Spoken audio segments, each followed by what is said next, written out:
하나님께서는 이스라엘 백성, 특별히 남은 자들을 갈대아 땅 처음 시작점으로 데리고 가셔서 제2의 출애굽을 시키겠다라고 말씀하셨습니다. 그러니까 마치 처음 출애굽했던 이스라엘 백성들에게 하나님께서 역사하셨던 그 열심과 그 열정으로 다시 그들의 시작점으로 데리고 가셔서 그들을 바벨론에서 끄집어내고 광야를 거쳐서 그들을 심판하고 고쳐서 그 이후에 하나님께서는 하나님이 목표하시는 것, 그러니 그들이 서 있는 곳이 하나님이 받으실 만한 거룩한 산, 높은 산이 되어서 예배하는 자가 되고 하나님은 그들을 받으시며 그들이 드리는 것과 그들 자신을 받으실 뿐만 아니라 그들을 통하여 하나님 영광 받으시고 그들이 하나님의 은혜를 알게 하시고 그들의 죄악됨을 알고 자기 자신의 옛 모습을 미워하며 하나님만 사랑하는 회복, 그러니까 바벨론에서 나와서 광야만이 아니라 그 광야를 거쳐서 다시 그들을 완전히 회복시키겠다라는 말씀을 주셨습니다. 그런데 뜬금없이 또다시 하나님은 예루살렘의 심판에 대하여 말씀하고 계십니다. 하나님께서 완전한 회복에 대하여서 내가 바벨론에서 끄집어내고 광야에서 고쳐서 다시 약속의 땅으로 데리고 가서 너희를 통하여 영광을 받을 나는 너희를 회복할 하나님이다라고 말씀을 하셔놓고 또다시 뜬금없이 마치 뜬금없는 듯 20장 45절부터는 예루살렘의 심판에 대하여 말씀을 하고 계시는 것입니다. 사실 20장 45절은 우리 성경 70인 번역으로 할 때 이렇게 20장 45절부터 되었지만 히브리 성경은 사실 21장을 시작할 때에 내용이 45절부터가 사실은 1절입니다. 그러니까 45절부터는 원래 21장에 이렇게 포함이 되어 있었던 것이죠. 21장의 시작이 사실은 45절부터의 시작인 것입니다. 46절부터 48절까지의 내용이 다시 에스겔 21장 1절부터 5절까지와 겹친다라는 것을 우리가 알게 됩니다. 46절 한번 보십시오. 인자야 너는 얼굴을 남으로 향하라. 그 남이 어딘지, 또 남쪽의 숲을 쳐서 예언하라. 그 남쪽의 숲이 어딘지 모르겠지만 남을 향하라. 남쪽의 숲을 향해 예언하라 말씀하셨습니다. 그런데 21장 2절에 보면 인자야 너는 얼굴을 어디로요? 예루살렘으로 향하며 또 어디로요? 성소를 향해. 그러니까 남쪽, 그리고 남쪽의 숲은 어디라는 말입니까? 예루살렘과 성소를 말하는 것입니다. 자, 47절은 보면 또 남쪽의 숲에게 이르기를 여호와의 말씀을 들을지어다 여호와께서 이같이 말씀하셨느니라 내가 너의 가운데 뭐를 일으켜요? 불을 일으키고 모든 푸른 나무와 모든 마른 나무를 없앨 것이다. 불꽃이 꺼지지 아니하고 남에서 북까지 모두 얼굴을 거슬릴 것이다 라고 말씀하셨어요. 어떤 영적인 관점에서 하나님께서 말씀하셨죠. 그런데 이 말이 무슨 말인가를 2절, 3절이 설명해 주고 있죠. 3절은 보면 읽어볼까요? 시작. 이스라엘 땅에게 이르기를 여호와의 말씀에 내가 너를 대적하여 내 칼을 칼집에서 빼어 의인과 악인을 내게서 끊을지라. 자, 불이 일어난다고 했는데 그 불은 결국 심판의 칼이다라고 말씀하시고 여기 보니 푸른 나무와 모든 마른 나무를 없앨 것이라 말씀하셨는데 예루살렘에 있는 푸른 나무는 의인이요 마른 나무는 악인이죠. 그래서 불이 일어나서 모든 숲을 태우듯이 하나님의 진노의 칼이 일어나서 결국은 의인과 악인을 모두 끊을 것이다. 예루살렘에 있는 모든 그 의인과 악인을 끊을 것이다. 철저하게 심판하실 것이다 라고 말씀하고 있습니다. 그리고 47절 끝에 보니까 20장 47절 끝에 보니까 맹렬한 불꽃이 꺼지지 아니하고 남에서 북까지 모든 얼굴이 거슬릴지나 그리고 48절은 혈기 있는 모든 자는 나 여호와가 그 불을 일으킨 줄 알리니라고 말씀하고 있죠. 그리고 21장 4절 5절도 다시 보십시오. 내가 의인과 악인을 내게서 끊을 터이므로 내 칼을 칼집에서 빼어 모든 육체를 남에서 북까지 치겠다라고 말씀하셨죠. 그래서 이 칼이 여호와의 칼인 줄을 알 것이다 이렇게 말씀하십니다. 그러니까 20장 45절부터의 내용이 똑같이 반복되면서 더 구체적으로 이제 하나님께서 뭘 하시겠느냐가 21장 1절부터 5절까지 그렇게 연결되어지고 있는 것입니다. 무슨 말씀을 하시는 것입니까? 회복을 하시겠다 말씀하신 하나님이 예루살렘을 철저하게 심판하실 것이고 그 푸르른 숲, 그 모든 숲 남에서 북까지 태워버릴 것이라 그 말은 결국 예루살렘에 있는 의인과 악인들 그러니까 모든 사람들이 대상이 되어서 칼에 의하여 심판을 받을 것이다 라고 말씀하고 있는 것입니다. 같은 내용을 반복해서 말씀하시면서 확실하게 하실 것을 말씀하실 뿐만 아니라 철저하게 하실 것을 말씀하고 있습니다. 하나님께서 이 말씀을 통하여서 예루살렘을 심판하실 것이다라는 이 말씀을 통하여서 오늘 우리에게 어떤 교훈을 주고 싶어 하실까요? 그 첫 번째는 회복, 제2의 출애굽을 통한 자기 자신으로부터의 회복, 죄로부터의 회복은 반드시 심판 후에 주어진다라는 것을 하나님께서 잊지 말라고 말씀하고 계시는 것입니다. 자, 우리가 읽었던 21장 2절 말씀, 3절 말씀 다시 한번 읽어볼까요? 3절, 4절 읽어보겠습니다. 시작. 이스라엘 땅에게 이르기를 대적하여 내 칼을 칼집에서 빼어 의인과 악인을 내게서 끊을 내가 의인과 악인을 내게서 끊을 터이므로 내 칼을 칼집에서 빼어 모든 육체를 남에서 북까지 치리니. 자, 제2의 출애굽 그리고 광야를 거쳐서 완전히 회복시키겠다고 반드시 회복시키겠다고 말씀하신 하나님이 또한 반드시 하실 일은 무엇이냐면 그 회복 전에 반드시 예루살렘을 심판하실 것이다 라고 말씀하고 있는 것입니다. 그러니 하나님의 불, 하나님의 칼에 의한 예루살렘의 심판이 회복 전에 반드시 있을 것이라는 거예요. 그러면 예루살렘은 무엇입니까? 우리가 계속해서 말씀을 보면서 살펴보면서 우리가 나누었던 것처럼 예루살렘이란 내가 사로잡혀 오기 전에 나의 모습을 고스란히 담고 있고 하나님의 진노를 받기에 합당함에도 불구하고 변화되지 않는 모습, 그러니 나의 모습이요 나의 옛 모습이고 내가 하나님께 심판받아야 될 모습 그대로 가지고 있는 곳이 바로 예루살렘이라는 것입니다. 그러니 하나님은 사로잡혀와 있는 자들을 바벨론에서 끄집어내시고 고치시고 새롭게 하기 전 이 사로잡혀와 있는 자들이 변화되지 않은 모습에 대하여서 완전히 심판하시고 난 이후에 이들을 고치신다라고 말씀하는 것입니다. 그러니 이것을 우리에게 적용해 본다면 우리가 새롭게 시작되어지고 광야를 거쳐서 고침을 받고 이집트에서 나온 것에만 만족하지 않고 우리 자아와 우리의 죄로부터 건짐을 받아서 하나님을 예배하는 자가 되기 위한 새로운 시작은 반드시 나의 옛 모습, 나의 옛 자가 심판을 받고 끝이 나야지만 되어진다라는 것이죠. 참으로 희한하지 않습니까? 하나님은 바벨론의 포로로 잡혀가 있는 자들을 끄집어내시고 고치기 위하여서 바벨론을 심판하시지 않고 예루살렘을 심판하신다 이 말이에요. 하나님이 처음 출애굽했을 때에 이스라엘 백성들을 끄집어내셔서 구원하실 때에는 이집트를 심판하셨습니다. 우리가 처음 구원받을 때에 우리가 하나님 앞에 회개를 했지만 그러나 우리를 강력하게 묶고 있었던 우상들과 강력하게 묶고 있었던 세상이 심판을 받았단 말이죠. 그래서 우리는 끌려 나왔어요. 하나님께 끌려 나와서 고침을 받았어요. 그런데 우리는 여전히 죄악된 모습으로 살아갑니다. 구원받았다라고도 하면서도 구원받은 자답게 살아가지 못하고 선민이라고 말하면서도 예루살렘에서 이스라엘 백성들이 하나님께 범죄했단 말이죠. 그래서 하나님은 이제 이집트에서 나온 자가 자기 자신으로부터 나오지 아니하고 자기의 죄성으로부터 나오지 않은 자들을 바벨론으로 끌고 가셔서 바벨론을 치셔서 다시 끄집어내시는 것이 아니라 그들의 옛 모습을 고스란히 담고 있는 예루살렘을 치셔서 우리를 끄집어내시고 고치시고 새롭게 하시고 회복시키신다라고 말씀하고 있는 것입니다.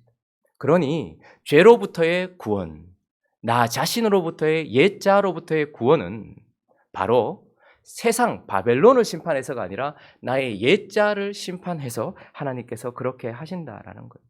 여러분, 그래서 우리가 오늘 찬송했던 것처럼 십자가 없이는, 십자가를 통과하지 않고는 결코 새로운 삶이 있을 수 없습니다. 하나님이 우리를 세상으로부터 끄집어내 주시죠. 그것도 십자가로부터 통해서 일어나는 일입니다. 그리고 나의 더러움, 어떤 우상 이런 것들로부터 우리를 끄집어내 주시죠. 우리는 구원받을 때에 내가 의지했던 것이 얼마나 허망했는지를 사실은 깨닫습니다. 그러나 정말로 우리가 이제 젖과 꿀이 흐르는 땅 정도가 아니라 하나님을 예배하고 우리 자신을 하나님께 드리고 하나님이 요구하시는 것을 드리려고 하는 거룩한 예배자가 되고 하나님의 백성이 되기 위하여서는 세상으로부터 건진받은 우리에서 넘어서서 나의 옛 자아와 나의 죄성으로부터 완전히 죽어야지만, 그것이 완전히 심판을 받고 끝나야지만 새로운 삶을 시작할 수 있다라는 것입니다. 그러니 십자가의 심판이 없이는 사실은 새 생명은 있을 수 없는 것입니다. 이스라엘 백성들이 바벨론에 잡혀가 있지만 예루살렘의 심판이 없이는 결코 이들의 변화는 있을 수 없는 것처럼 말이죠. 그리고 또 하나 이 심판의 메시지를 통해서 우리에게 하나님 말씀하시는 것은 그런데도 불구하고 우리는 이 진리를 실제로 받아들이지 않는다라는 것이 문제예요. 자, 20장 49절 한번 읽어볼까요? 20장 49절. 자, 읽습니다. 시작. 내가 이르되 아하 주 여호와여 그들이 나를 가리켜 말하기를 그는 비유로 말하는 자가 아니냐 하나이다. 메시지 성경은 이렇게 얘기합니다. 주 여호와여 그들이 나에 대하여 말하기를 그는 이야기를 지어내는 자가 아닙니까? 라고 합니다. 이 말은 무슨 말입니까? 네가 죽어야 된다. 이렇게 말하고 있는 이 에스겔의 말을 들으면서 너무 과장됐다. 너무 심하게 말한다. 너무 지어내고 있다. 그 말은 아니다. 이렇게 생각해요. 우리가 고침받기 위해서는 예루살렘이 반드시 심판받아야 된다라는 메시지와 똑같은 메시지는 우리가 새로워지기 위해서는 네 자신이 죽어야 된다. 이 말에 대해서 우리는 그거는 좀 그래서 언제나 예루살렘은 남겨두려고 하는 마음이 있습니다. 우리도 어떻습니까? 나 자신이 십자가에 죽지 않고서는 제자훈련 첫날 만날에도 아무런 변화가 없어요. 내가 죽지 않으면 문제가 나라는 것을 인식하지 않으면 그러나 사람들은 대부분 보면 훈련으로 나를 바꿀 수 있다고 생각을 하고 혹은 주변의 바뀜으로 통하여서 어떤 도덕적인 교훈 정도로 나를 바꿀 수 있다고 생각을 해요. 네가 죽지 않으면 결코 변화되지 않는다는 이 말을 에이 이거 너무 심한데. 그래서 자신의 죽음, 십자가에서 예수만 죽이는 우리 그러나 십자가에서 내가 함께 죽어야 된다는 그 메시지에 대해서는 깨닫지도 못하는 사람들이 대부분이요. 그것에 대하여서는 적용하지 않는 사람들이 대부분이라는 말입니다. 그저 그냥 비유다. 아니 뭐 그냥 그만큼 철저하게 자기를 좀 이렇게 쳐서 복종시키다 이 정도인가 보다. 그러니 죽음을 제외한 모든 노력은 다 해보는 거예요. 한번 내가 다짐해볼게. 한번 노력해볼게. 한번 애써볼게. 훈련해볼게. 기도해볼게. 1000번째 드려볼게. 그런 걸로는 절대 안 되는데도 불구하고 계속해서 비유다 그건.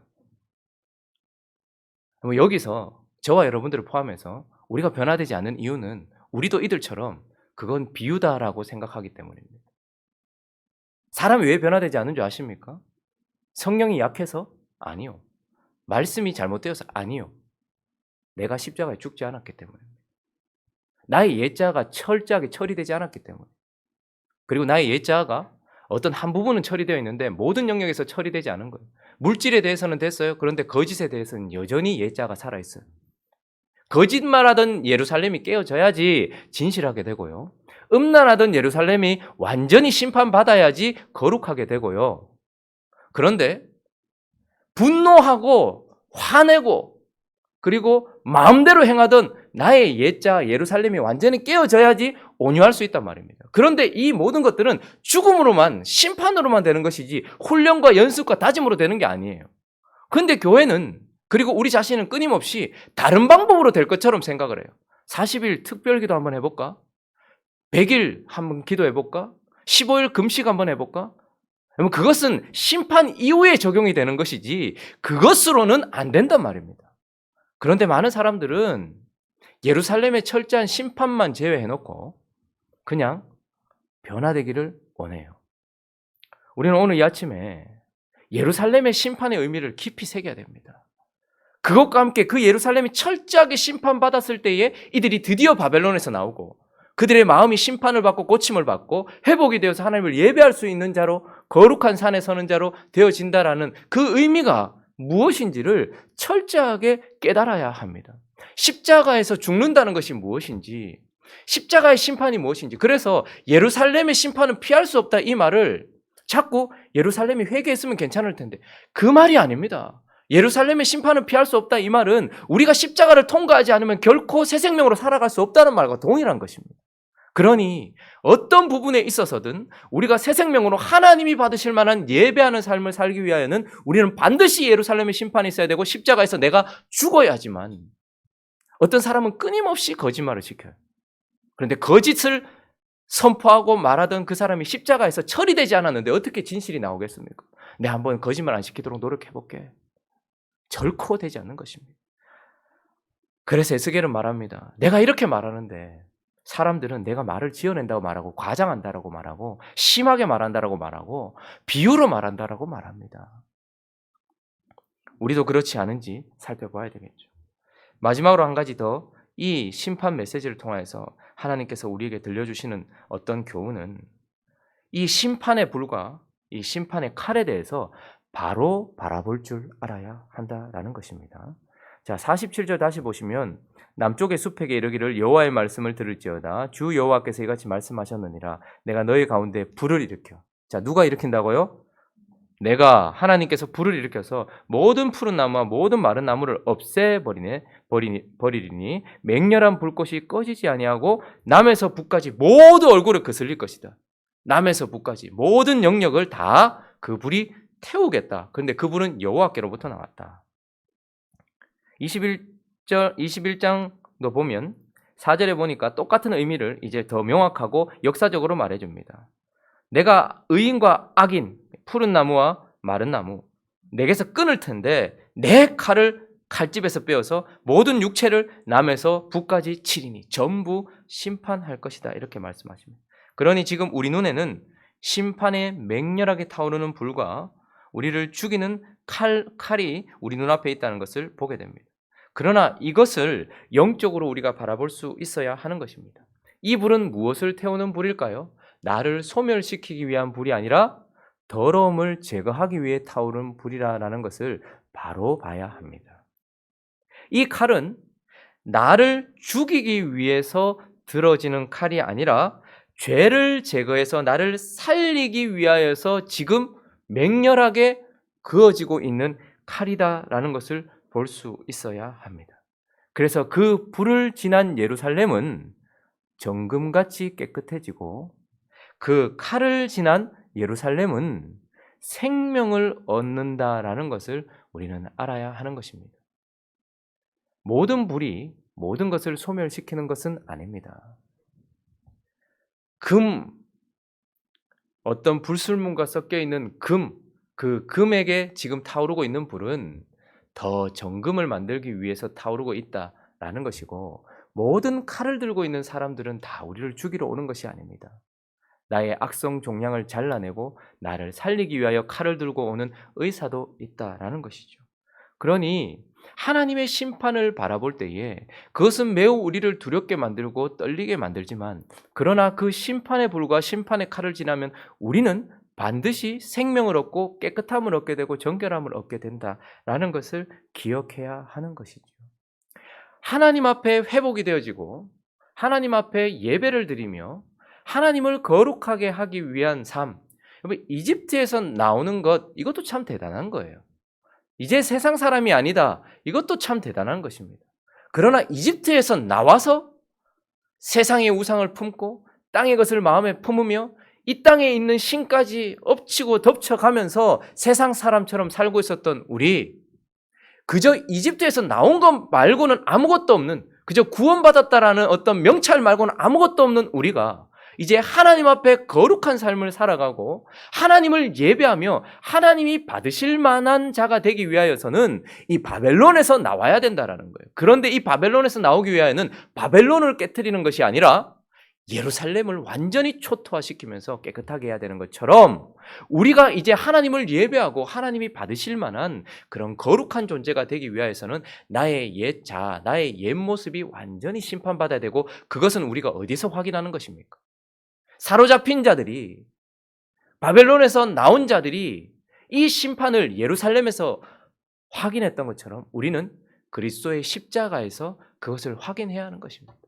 그러므로 오늘 이 아침에도 그 두려운 심판이, 그 맹렬히 타오르던 그 심판의 불이 결국은 십자가에서 나를 깨끗하고 살리게 하기 위하여서 타올랐다라는 것을 깨달을 뿐만 아니라 그 십자가를 피상적으로 아는 것이 아니라 실제로 경험하여 알아서 내가 십자가에 못 박혔다라는 것을 믿음으로 끊임없이 적용하는 자에게 회복이 주어진다. 그러므로 실제로 하나님을 예배하기 위하여서는 심판을 거치지 않고는 십자가가 없으면 결코 되어지지 않는다라는 것을 기억하며 십자가를 지난다라는 것이 무엇인지를 실제로 내게 적용시키는 것을 내가 지금 오늘 이 아침에 깨닫지 못한다면 아무것도 이루어지지 않는다는 것을 기억할 뿐만 아니라 그 십자가는 피할 게 아니라는 말이에요. 주님은 우리가 죽었는지 살았는지를 확인하기 위한 십자가를 끊임없이 주십니다. 나를 분노하게 하는 사람을 내 앞에 두시고 내가 정말 견디기 힘든 상황을 내 앞에 두시면서 네가 정말로 네 옛자가 심판받아 새 사람이 되었는가를 증명하라라고 말씀하고 계십니다. 하나님은 네가 새 사람이 되었다라는 것을 예루살렘의 심판을 통해서 증명해 보이시는 것처럼 네가 십자가에서 죽었는지 살았는지는 지금 네 앞에 펼쳐진 상황 속에서 드러날 것이다. 그러므로 오늘 이 아침에 심판 없이는 결코 회복이 없다라는 것, 회복은 심판을 통해 주어진다라는 것과 그것은 비유처럼 생각하고 다른 것으로는 되어지지 않는 실제라는 것을 기억하면서 나를 깨끗하게 할 불과 나를 살릴 칼 앞에서 십자가 앞에서 온전히 내가 죽어지고 오직 내 안에 그리스도만 살아서 깨끗하고 정결한 그리스도의 신부로 살아가기로 다짐하는 저와 여러분들 되시기를 예수 그리스도의 이름으로 축원합니다.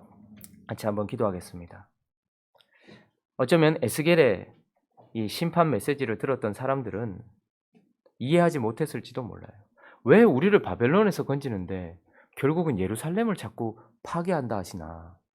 바벨론에서 우리를 건져서 우리를 고치시려고 하면 바벨론을 깨뜨리시지 이전에도 이집트를 깨뜨리셨지 왜 우리 예루살렘을 깨뜨리시고 하시냐. 하나님은 우리를 바꾸기 위하여 특별히 적과 꿀을 누리는 정도가 아니라 거룩함을 드러내는 사람으로 세우기 위하여서 우리의 옛 자아를 완전히 심판하라라고 말씀하고 계신다는 것을 기억하며 죄로부터 나의 자아로부터의 회복은 십자가의 심판 후에 주어지는 것, 그것이 실제가 되어야지 된다는 것, 그것을 기억하면서 이것을 피하거나 싫어하지 말고 그 앞에서 죽음으로 하나님께 나 자신을 올려드리면 내 안에 생명의 역사가 나타난다는 것을 기억하며 하나님 예루살렘을 심판하셨듯이 나의 옛자를 십자가에서 심판하셨습니다. 그러므로 내가 새 생명으로 살아갈 수 있도록 은혜를 주시고 믿음을 주시고 깨달음을 주시고 지혜를 주시고 하나님께서 그렇게 실제가 되게 하여 달라고 우리 같이 한번 기도하며 또 각자의 기도 제목들을 가지고 기도하도록 하겠습니다. 기도하겠습니다.